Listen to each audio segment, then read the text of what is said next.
Your brain, during the first weeks of what felt like love, was flooding your body with more oxytocin than a new mother holding her infant.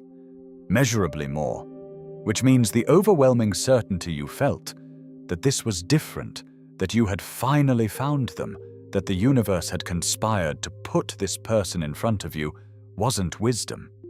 It was a chemical event you had no defense against. And whoever triggered it, knowingly or not, was using a pattern your nervous system was built to surrender to. Take a slow breath. We have time. There is a finding later in this conversation, a specific documented effect of love bombing on the brain, that reframes everything the first half will tell you, and may name something you have quietly been struggling with ever since.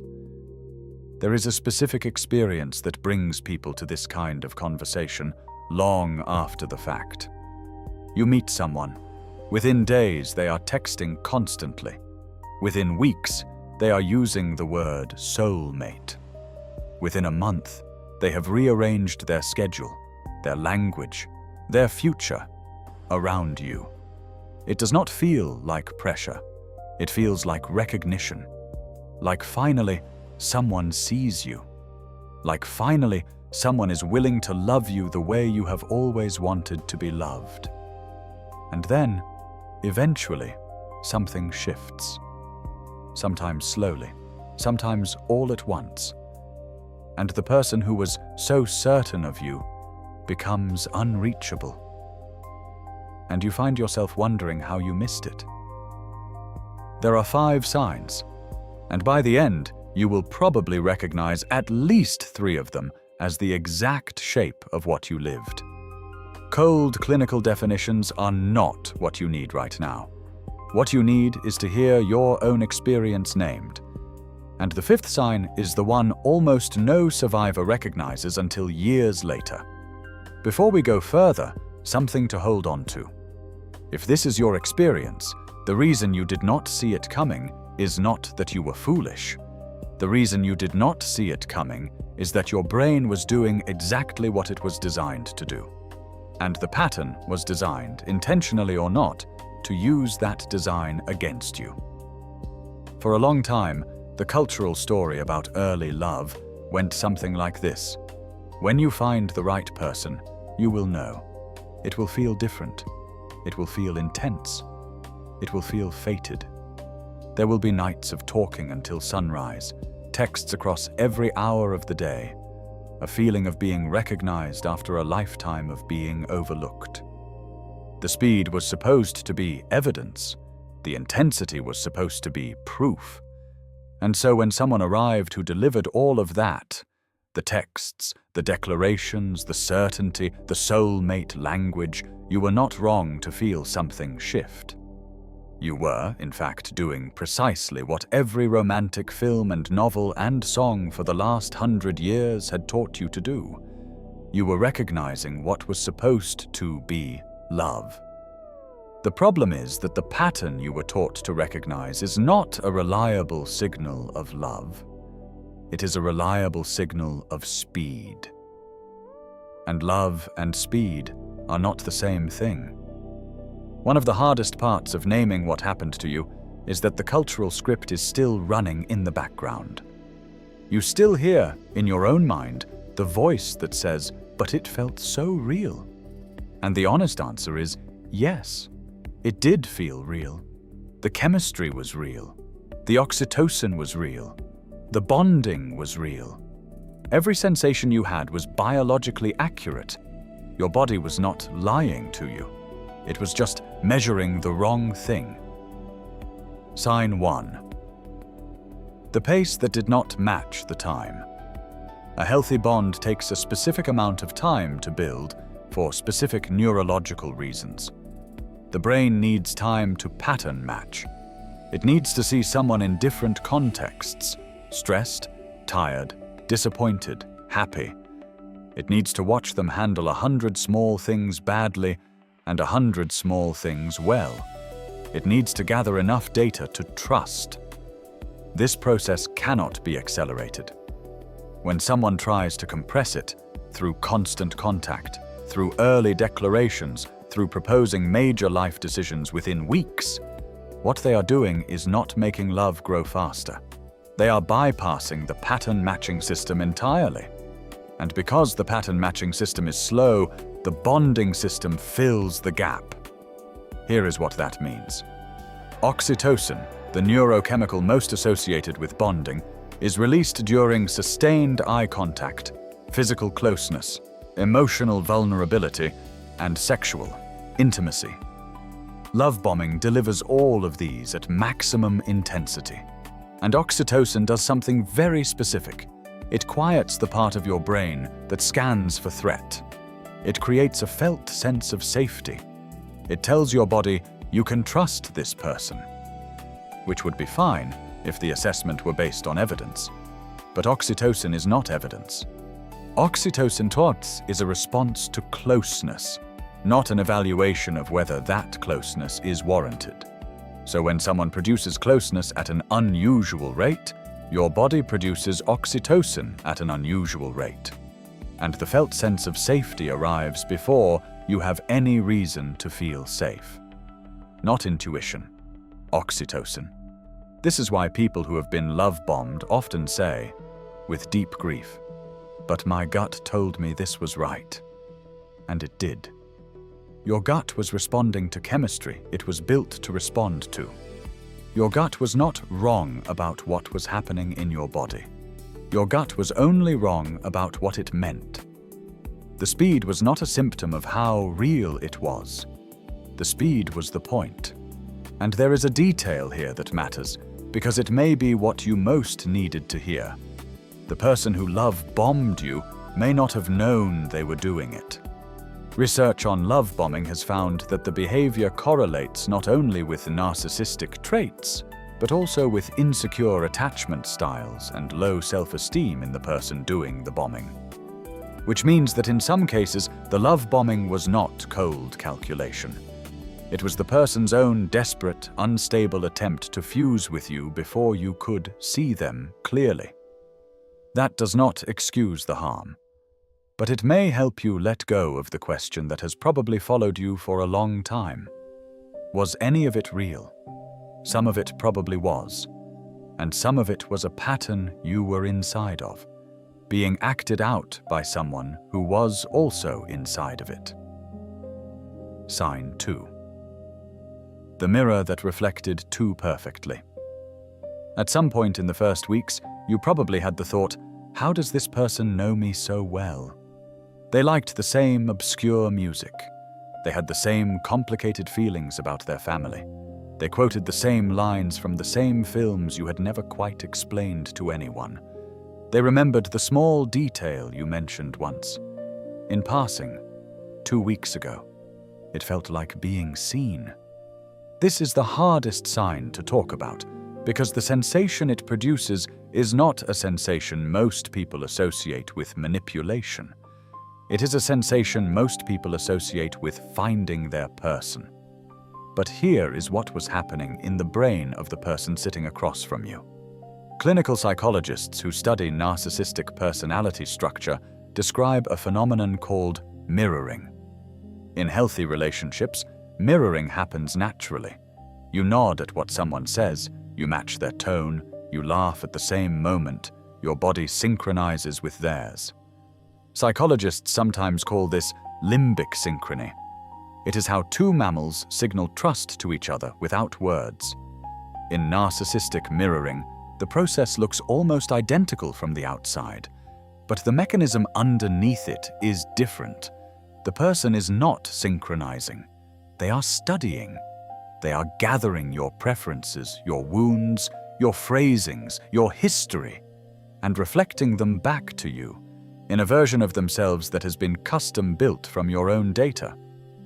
The reason this feels so much like being seen is that, in a literal sense, it is. You are being observed in forensic detail, but the observation is not in service of knowing you. The observation is in service of building a version of themselves that will hook you, not flattery, reconnaissance. And the reason it works is not that you are gullible, The reason it works is that your brain is built to trust similarity. Humans evolved in small groups where people who looked like us, spoke like us, and shared our values were, statistically, safer than strangers.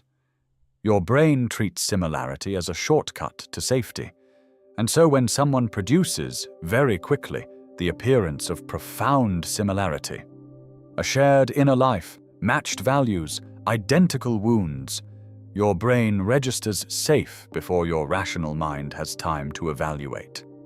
By the time it occurred to you to wonder how they could possibly know you this well after such a short time, the bonding had already happened. There is a test, though it arrives too late for most people. You can look back now, and if you look at the person who love bombed you and try to describe who they actually were, not who they said they were, not the version they produced for you, but who they were, you may find that you cannot. You may find that almost everything you knew about them was a reflection of something you had already shown them. This is not a sign of your inattention. It is a sign that there was not very much there to see. And that realization is its own specific grief. Before going further, something to hold. If you have ever wondered whether what happened to you was rare, something only the naive or the unlucky walk into, the numbers tell a different story. In 2017, a research team led by Claire Strutzenberg at the University of Arkansas published the first empirical study of love bombing behavior. They surveyed 484 young adults and measured their tendencies alongside a standardized narcissism inventory, an attachment style scale, and a self-esteem measure. What they found was not what most people would predict. Love bombing did not correlate with confidence. It did not correlate with charm as a personality trait. It did not correlate with having a strong sense of self. Love bombing correlated positively with narcissistic tendencies. It correlated positively with insecure attachment styles, both the anxious kind and the avoidant kind, and it correlated negatively with self-esteem. Which means the person who came at you with overwhelming certainty, who told you they had never felt this way before, who seemed to have more self-assurance than anyone you had ever met, was very often someone whose actual sense of self was unstable. The love bombing was not an expression of their security.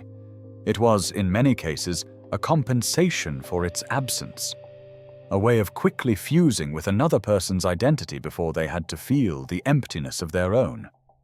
This does not absolve anyone of the harm done, but it reframes the story in a way that matters for your own healing. You were not, as you may have told yourself, fooled by a confident person because you were less discerning than they were charming. You were fooled by a pattern that works on almost everyone, delivered by someone who was often desperate for it to work. The reason the pattern exists at all goes back further into attachment.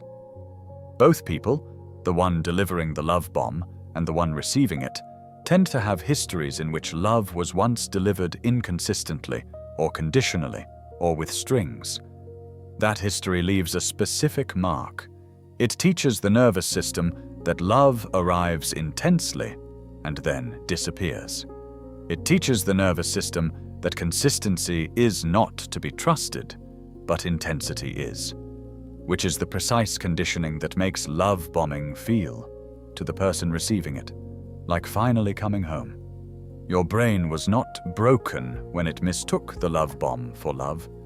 Your brain was following a map it was handed a long time ago. Sign 3. The future that arrived before the present. A few weeks in, they started talking about the future in detail. The house you would buy, the children, the small habits of the shared life you would build. Maybe they used your name in sentences about decades from now. Maybe they described what your life together would look like so vividly that you could almost see it. And something happened in you when they did. You felt a kind of relief, a loosening, a sense that finally, after all the uncertain years, there was a future with your name in it. Here is what was happening in your brain at that moment. Neuroscientists have shown that when you vividly imagine a future event, especially one involving a specific person and specific emotional details, your brain activates many of the same regions it uses to remember the past. The imagined future feels, neurologically, like a memory of something that already happened. Which is why vivid future talk from someone you are attached to is so potent. You are not just agreeing with their plans. You are, in a biological sense, installing a false memory of a shared life you have not yet lived. This phenomenon has a name. Clinicians call it future faking, and it is the most structurally efficient form of manipulation in the love bombing repertoire, because it hooks into exactly the part of the brain that cannot distinguish imagined from remembered.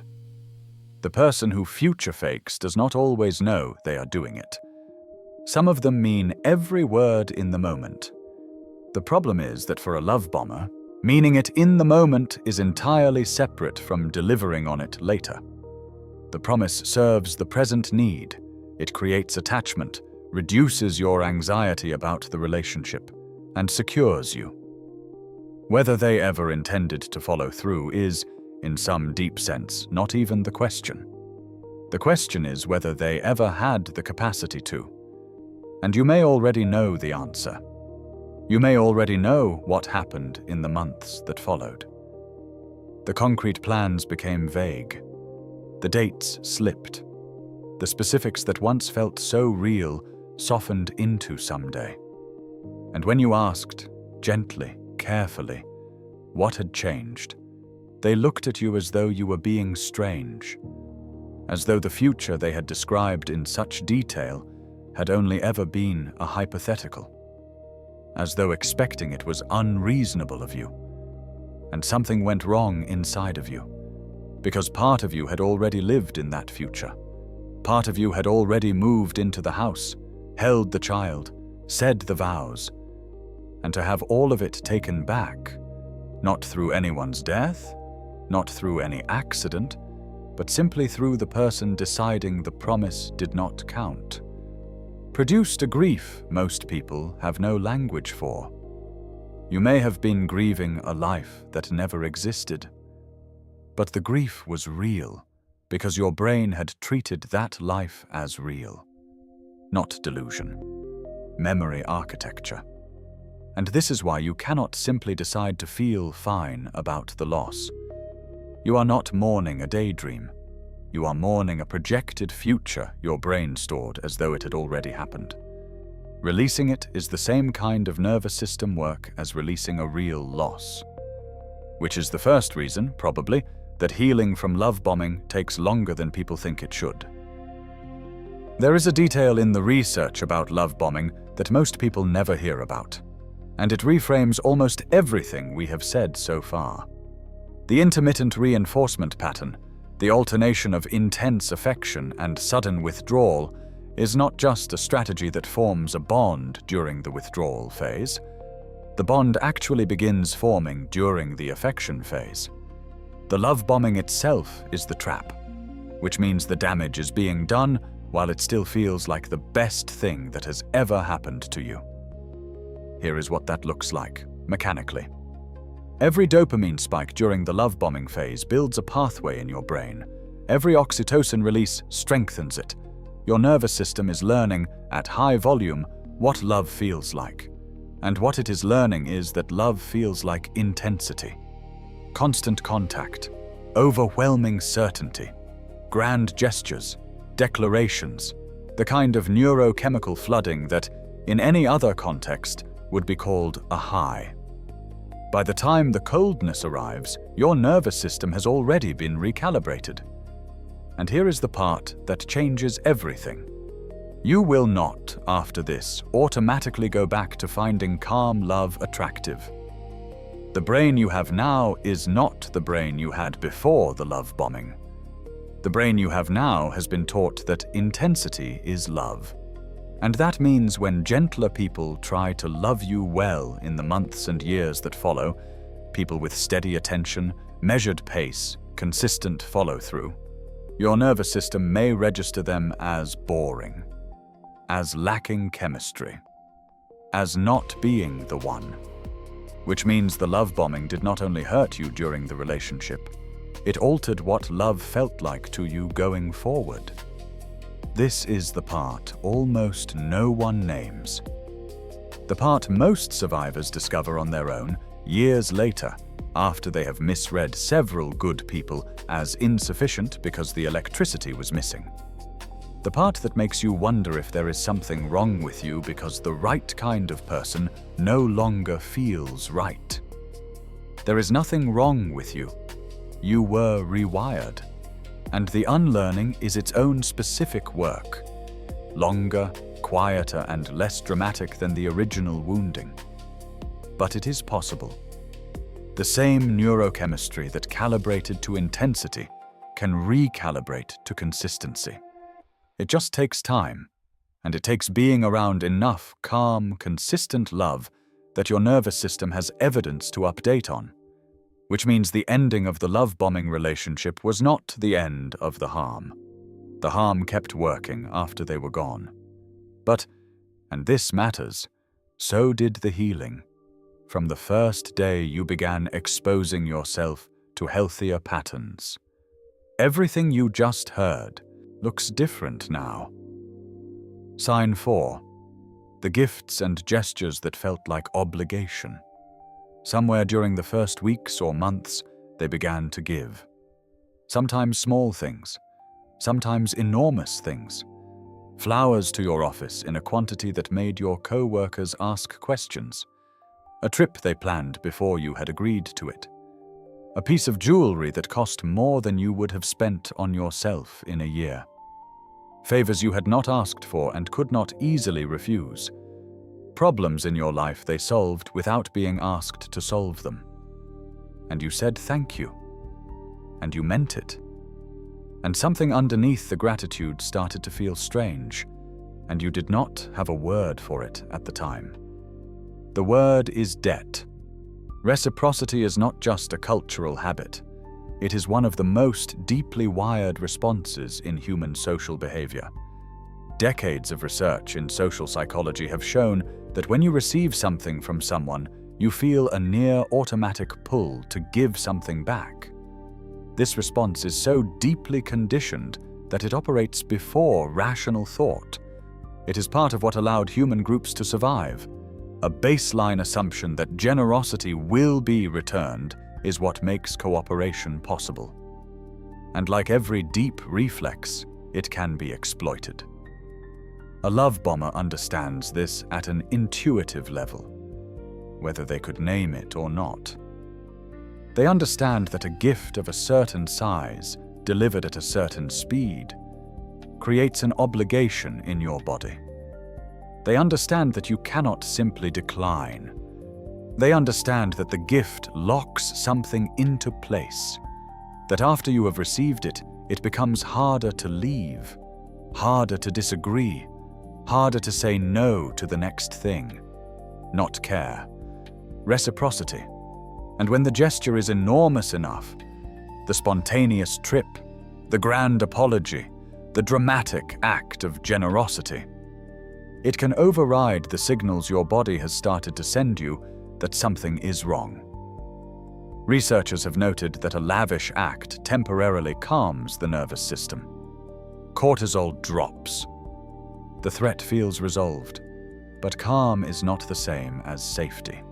A peace offering is not the same as peace.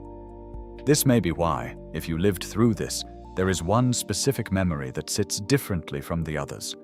The gift that arrived on the day you had already decided to leave. And you did not leave that day. You stayed. And the reason you stayed was not that you were weak or that you did not see clearly. The reason you stayed was that your body registered the enormous gesture as a resolution of the problem, even as your mind could see that nothing had actually changed.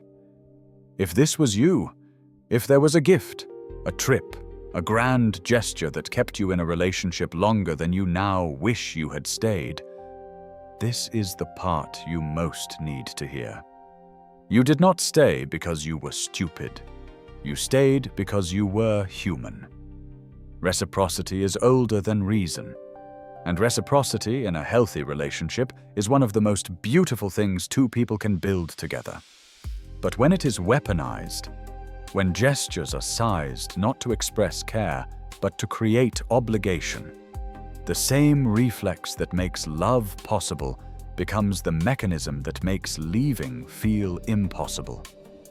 You can feel grateful for kindness. And you can also recognize now, with the benefit of distance, that some of what you received was not kindness. It was governance, dressed in the language of care, and that knowing does not make you cynical, it makes you safer. Sign 5. And this is the one most survivors say they did not recognize until years later. The world around you got smaller, not all at once, not dramatically, not in any way that felt at the time like something you would have flagged. You did not stop seeing your friends. You did not stop calling your family. You did not move to a new city. You did not cut anyone out. What happened was subtler. You started to see your friends a little less often. You started to mention them a little less in conversation. You started to notice that when you did see them, they seemed further away somehow, harder to talk to, less capable of understanding the complicated thing your life had become. Your partner, meanwhile, felt like the only person who truly saw you, the only person who got it, the only person on earth who understood. And here is what no one tells you about isolation in the context of love bombing.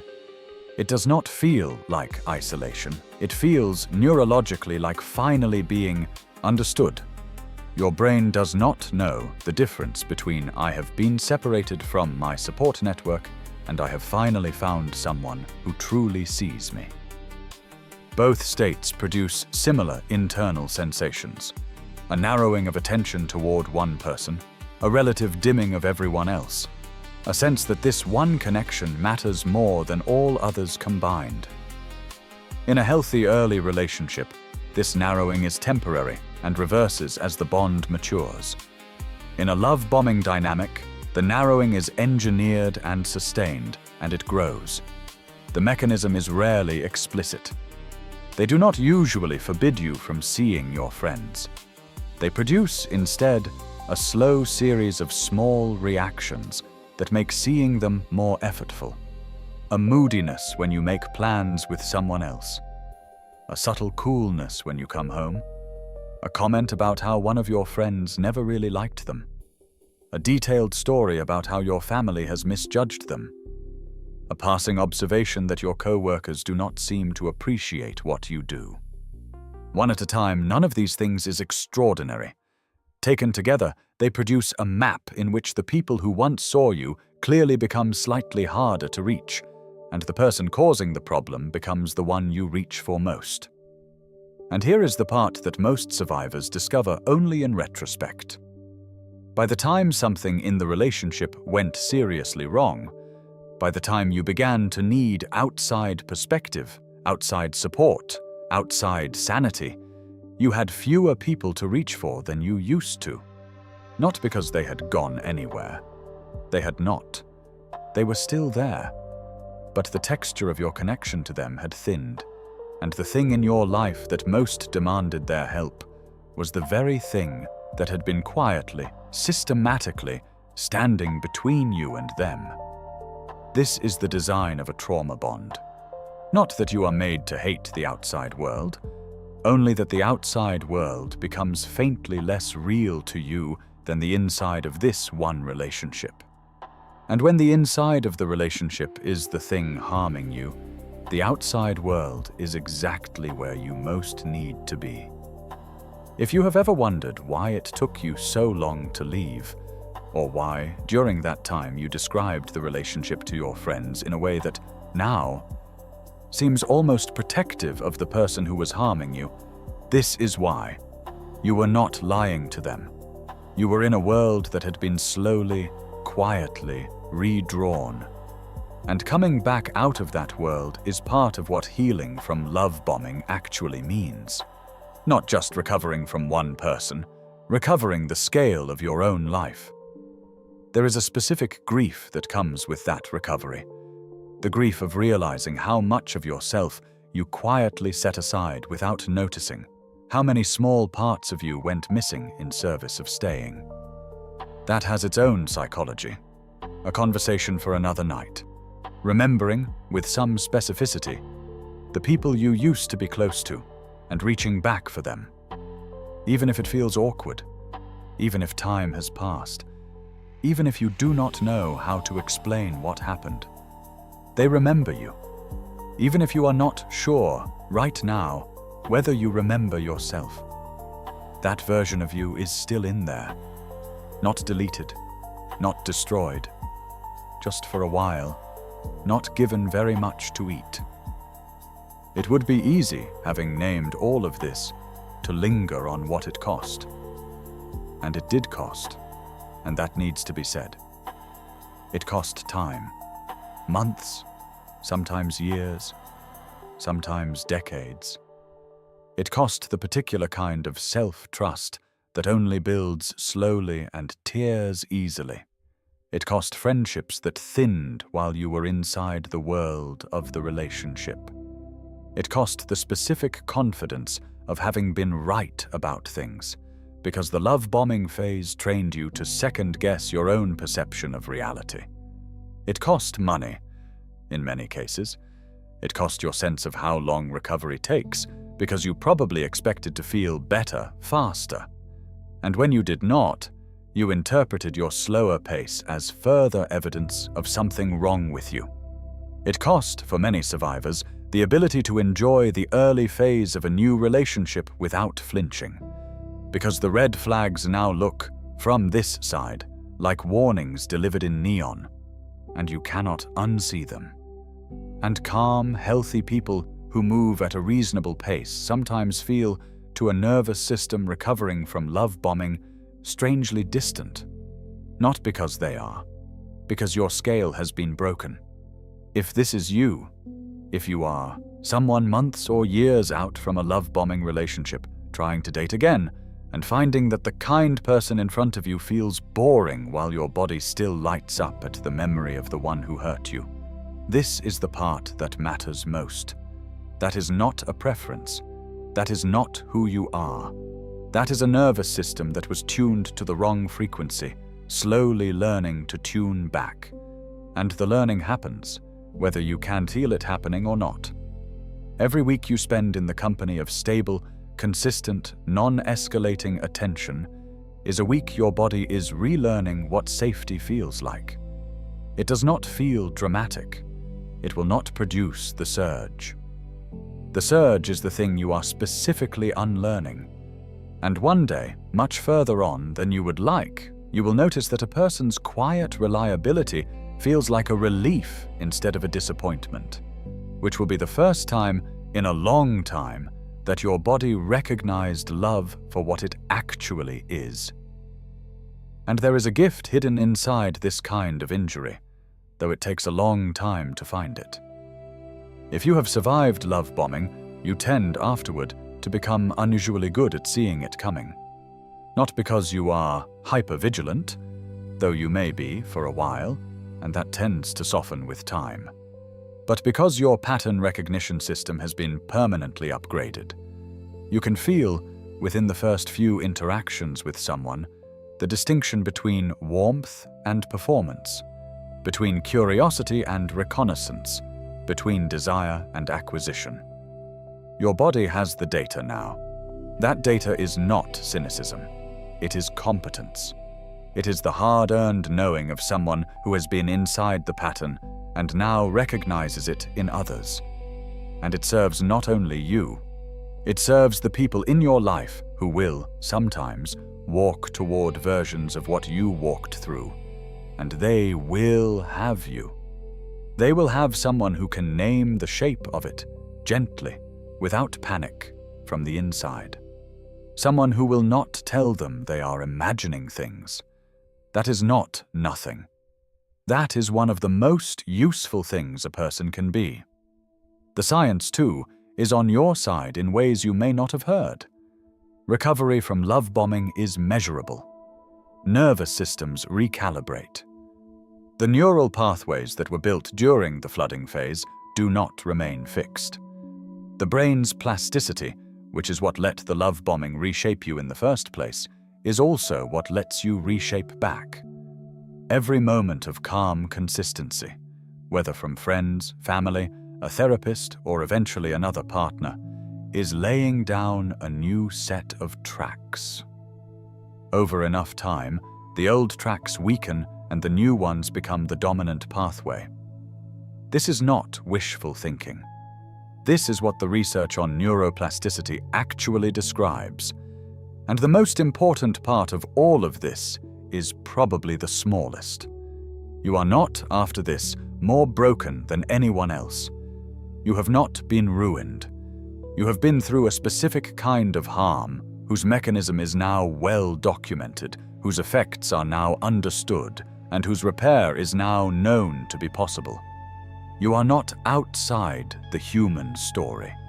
You are exactly inside it, in a chapter many people have walked through and many have walked out of. Somewhere in the time after all of this, there is a version of you sitting quietly, not performing, not proving anything, just sitting.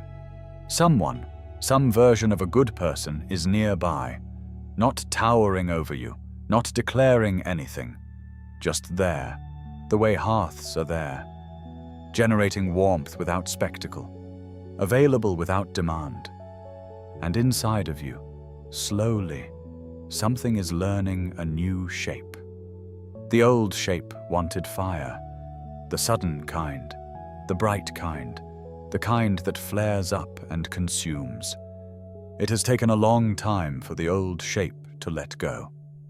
And even now, some days, it flickers back. You recognize it. You notice it. You do not have to obey it. What you have learned by this point is the difference between a fire and a hearth. A fire promises to change your life in one night. A hearth keeps you warm for 40 years. If this conversation has helped you name something you needed to name, the best way to support this channel is to subscribe and to leave a comment with one word from your own experience. One word is enough. And now, let the room around you soften. The day is behind you. The phone is somewhere else.